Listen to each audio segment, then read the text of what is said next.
The next presentation will be given by Nicolas Audureau.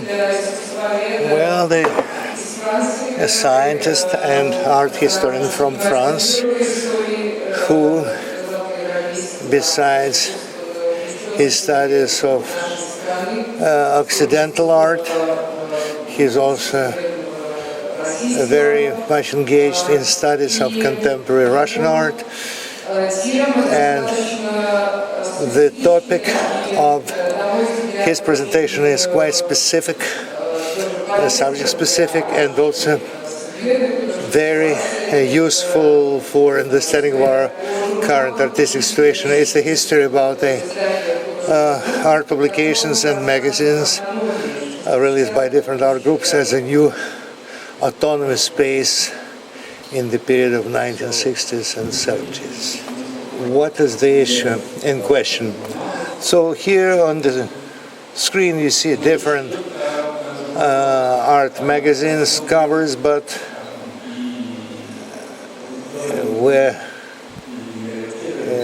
we had selected here the magazines edited and released by artists themselves, the magazines and periodicals of artists and by artists,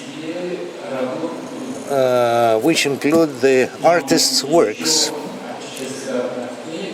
But what makes them different from the books arranged or made by artists is that these are periodicals, and the idea is that every issue has its limited lifespan. Otherwise, the idea of ephemeral virtue of life, although sometimes, well, the release of each individual magazine was quite chancy, and although each of the issues might have its own very specific feature, it can be separated from the value of the overall project of magazine publication. Because, well, publication of a magazine is a very fast act, limited in time, and it immediately taken over by the relay of preparation for the releasing of the next issue. And well, and definitely such publications deal and reflect with the contemporary times. Definitely, I want to say in advance that I'm not going to talk about all the exams we have to. So definitely my selection is quite subjective.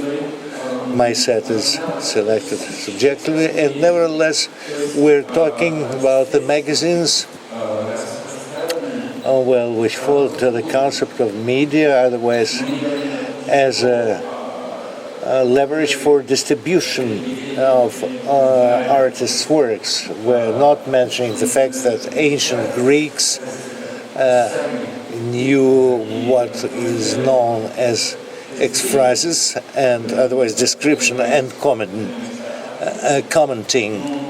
of an artwork, but we're talking about the magazines as a part of work, as the work as an artistic object in itself, in its own capacity. Otherwise,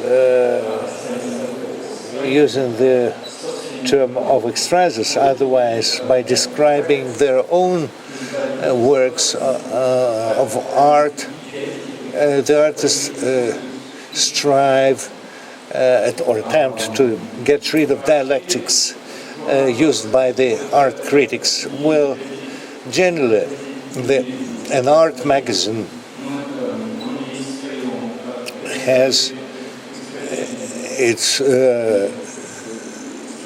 certain origin. Well, sorry for my Russian. You can't imagine how difficult it is to make a presentation in Russian.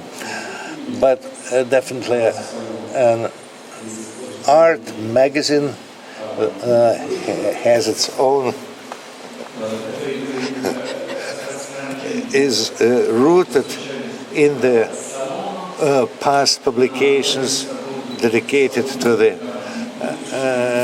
salons or for the first public open exhibition, open in Rouville in 1737. This brochure was published as a supplement for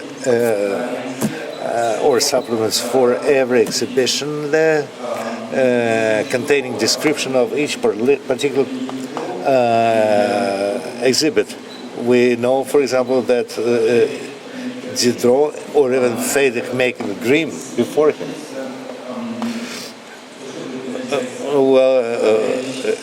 Were the founders of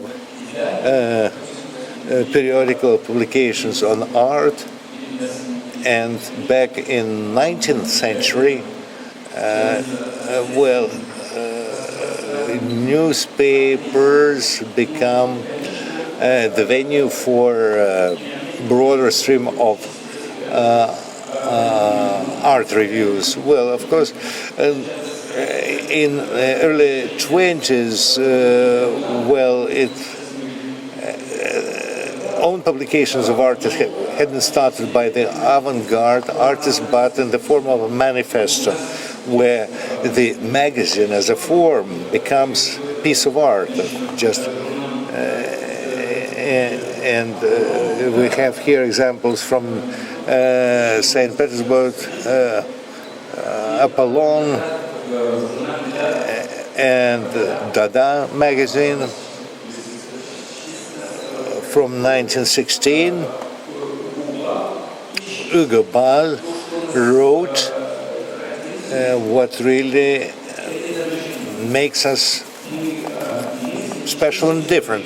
This is the image. We are thinking through the expression of image, and an expression on the pages of a magazine, and the way media is using the image when it plays more important role than the textual part, than the linguistic part. That is really what is attracting American artists, when the image is no more a special, attribute of artists, but mostly used in the mass market and advertising. And in June 1962, Art Form was released firstly, and on the cover you see the illustration of Tingel's work without any announcement of the content, as if the Tingel's image is absolutely sufficient as the main icon of this magazine. And another work from the Art Form release of 1966, with the work by Frank Stale on the cover, and this cover had been used for six years after by John Balisar, another artist, as a response to the myth about immanent image. Otherwise, and he wrote, "It is not to be looked at, and just by using this cover, Art Form, which we just demonstrated to you." So this work is the symbol of rejection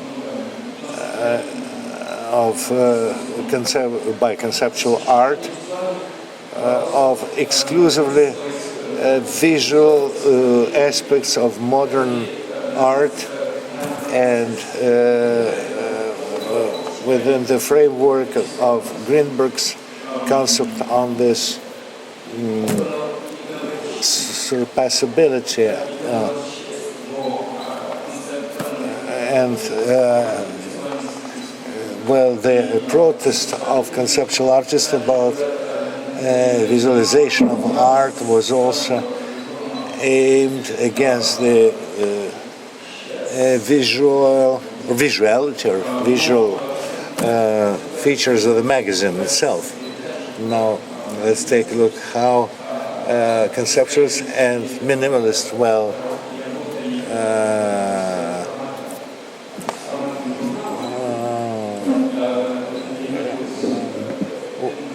worked with the format of the magazine.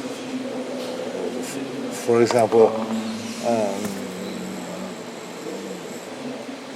Diagram had written a lot, not just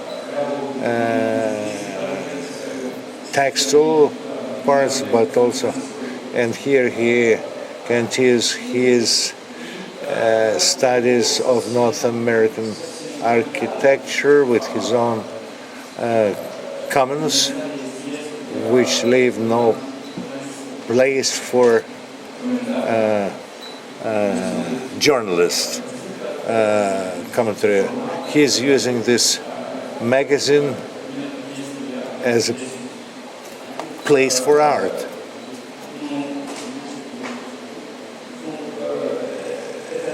But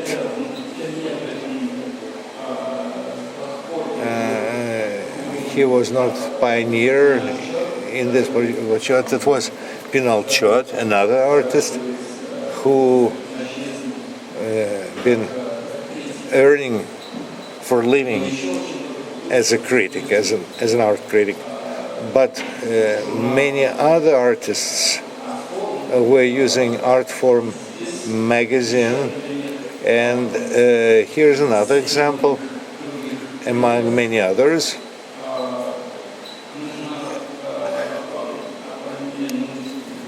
We should mention that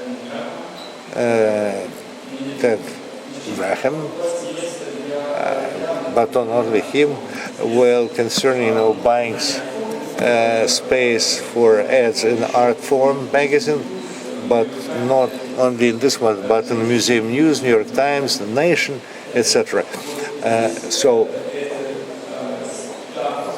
here it's so here you see the space for ad placement, and also the work by Bach. Another example of work on the pages of the magazine, but we're not yet in the main body of this topic. We didn't get to the main point yet.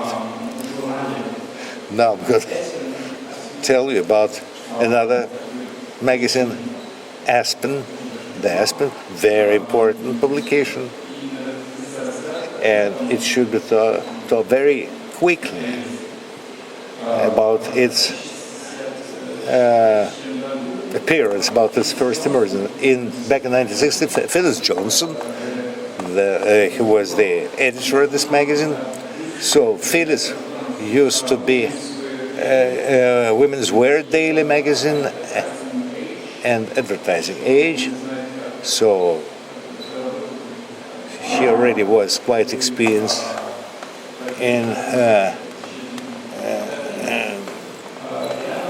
making money just to support the life of these retail stores. And she participated in an international conference on design held in Aspen.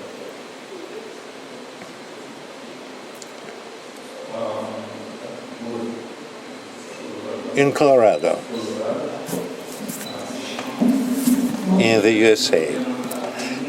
And specifically there, she invented the format of new magazines, which could contain, give place not only for art objects images, but also to be the art object by itself, performed by artists, created by artists, and representing different formats of the art from 1960s, and definitely images plus text plus records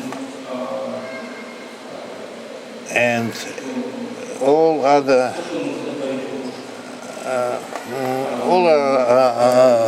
available paraphernalia. No, this is not the first issue, sorry. That's an ad from New York Times for advertising Aspen magazine, which explains the whole idea of this magazine, namely the magazine as a kind of surprise.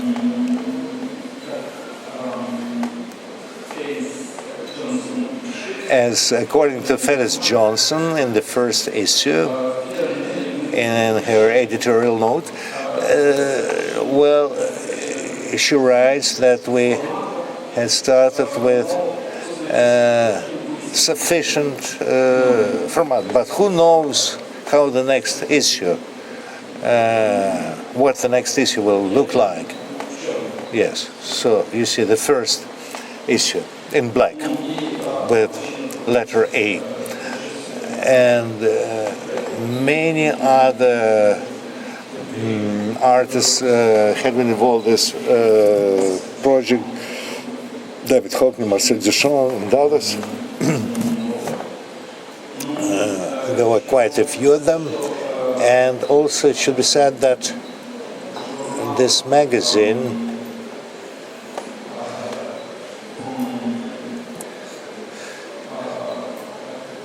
it was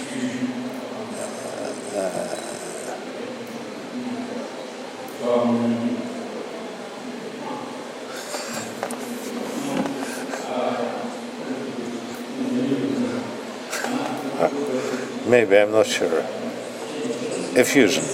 Well, so Phyllis Johnson, I want to say that she was arranging just for all these issues to be sent by mail, by subscription for the total value of $60. So back in the 60s, that really wasn't too much for to undertake for some, serious, art group. So here we see the third issue designed by Andy Warhol, who was the artistic editor. So he made it in the form of washing powder for washing machines. Yes, I understand that we're running out of time. So this next issue example is even more interesting because all these conceptual artists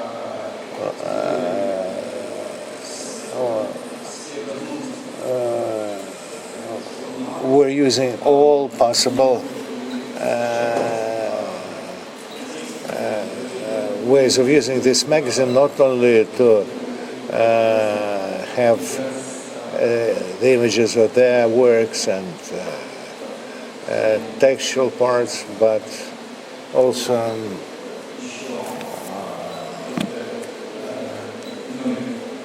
for kind of and the editor of this issue was Nicolas Audureau, and the last example is the issue of Special Flexus, also containing attached records. Also, I want to call to give it the name of another magazine, just the cover, very much looking like Aspen. It was called SMS, also released in New York, and also publication of 1960s from that time. And actually we can't but mention Art Language magazine released by Art Language Group, who were using this magazine as a very laconic format, almost containing no visuals, but for kind of cultivating the linguistics of art dialectics. Avalanche is another example.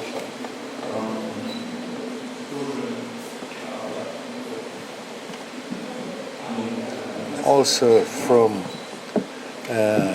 America, published in New York. So this magazine was created by artists and for artists. Otherwise, Avalanche magazine contained no articles, no texts.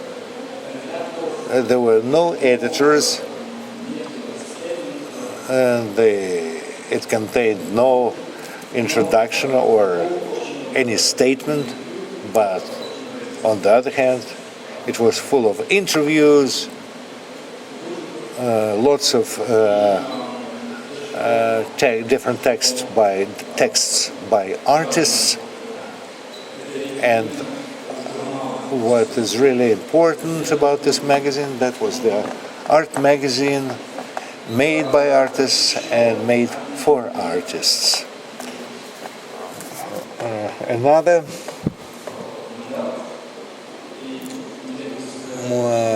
issue of magazine containing interview with Chris Berthoud, an artist. Also, I want to show you the magazine published in Zagreb named Gorgona, well, also released by Gorgona, the group of artists, and they called it anti-journal or the anti-magazine Gorgona. And this publication appeared as a new interpretation of a magazine and as a venue for dissemination of the works of these artists. And this was created before the conceptual art. So this group of artists, Gorgona, created this magazine before the conceptual art developed. I would also like to show you the magazine by General ID Art Group.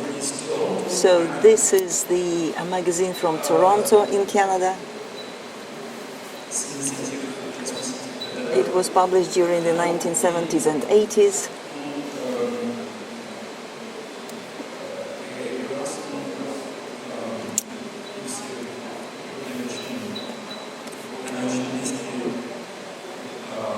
Ed Brunson and some others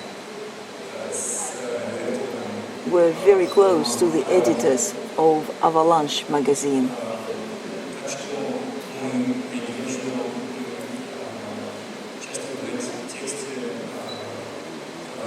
So there were many texts about File magazine in the Avalanche magazine.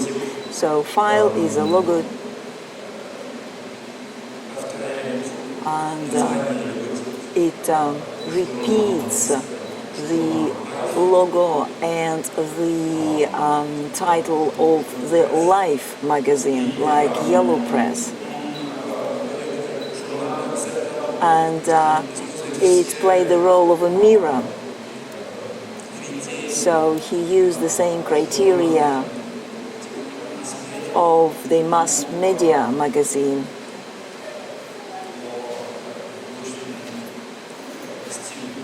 In terms of the art style. And it really looks like a strategy of appropriation. Bronson himself is saying that their thoughts or their goals were to find the alternative press as an undermining infiltration of mass culture.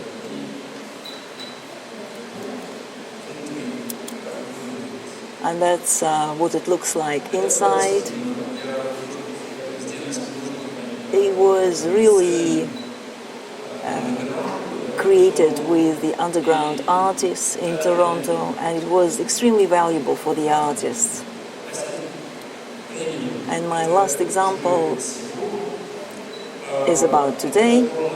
This is the magazine by Mauricio Cattel, the artist. And he's not the only person in this project, but still they're speaking about this as the project of one artist, because he invented it himself, he made it himself, so it's an old story. The idea behind this project is very simple and straightforward.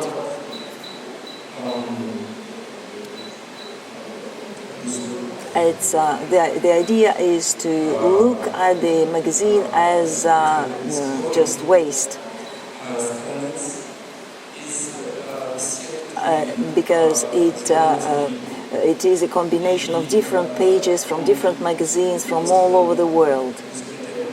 So Mauricio Cattel is just collecting pages from different magazines.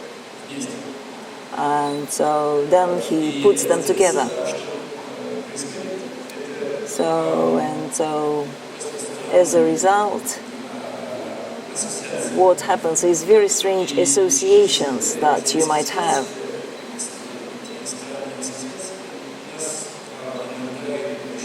And sometimes these weird associations generate a very unpleasant view on mass media and the image also.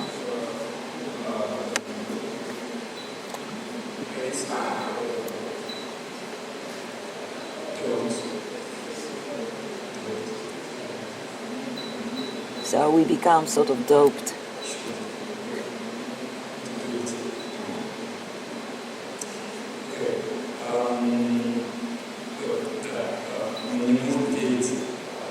So we can't believe this image. And in general, we can't believe image anymore. Then Tolly Pepper is a very relevant project. That's another example. A project by Maurizio Cattello, an Italian artist. And Tolly Pepper is a continuation of PERMM Food magazine. And this version of PERMM Food is about using the internet.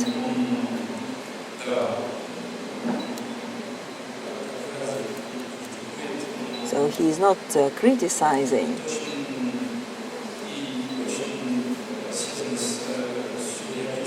but it's related to surrealism and pop art to a great extent.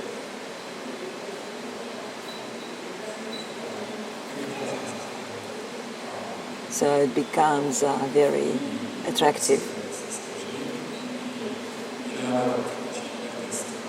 but sometimes vice versa. It generates fear. This is his website. I should probably finish here. Thank you.